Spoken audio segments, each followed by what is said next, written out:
You are listening to Proof Text, a Glossa House podcast exploring Scripture and all things related to it. New episodes are released daily. For more information, check out glossahouse.com and subscribe to our channels on Spotify and YouTube. Welcome and enjoy.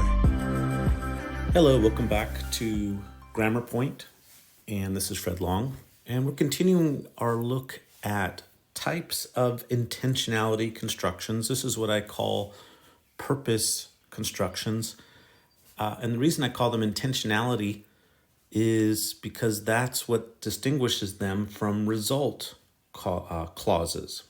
With result clauses, the construction is unmarked for intentionality, whereas with intentionality or purpose clauses have the expressed intention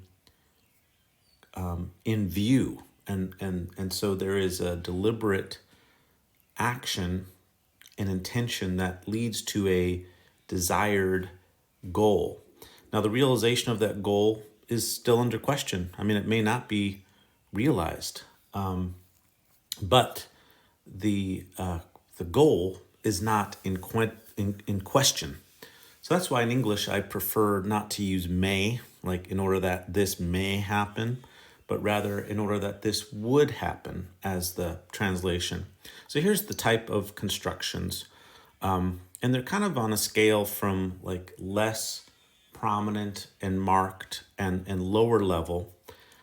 First off, you have prepositional phrases.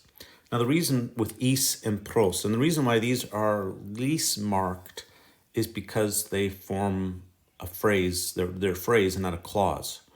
But you can definitely make purpose constructions or intentionality constructions with prepositions.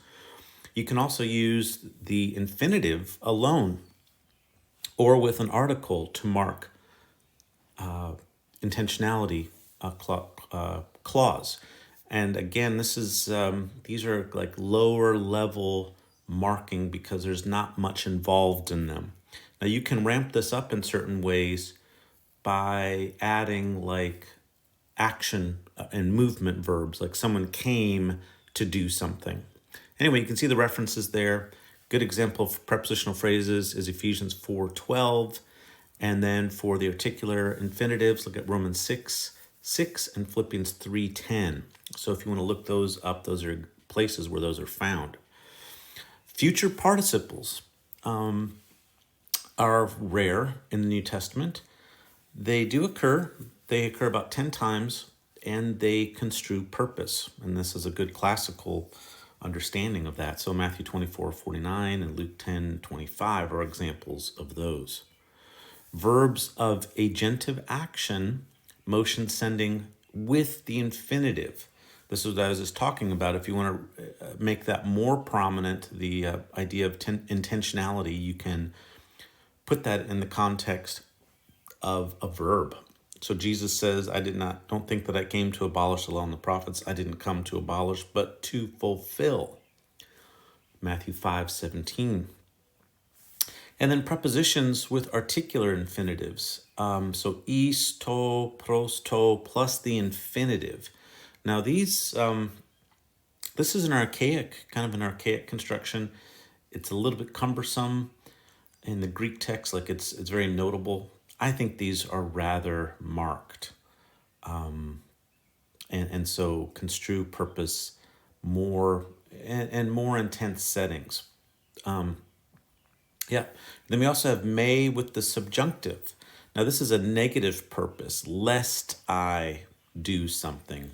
So examples of that would be Mark 13:36, Acts 27:42, 2 Corinthians 12:6.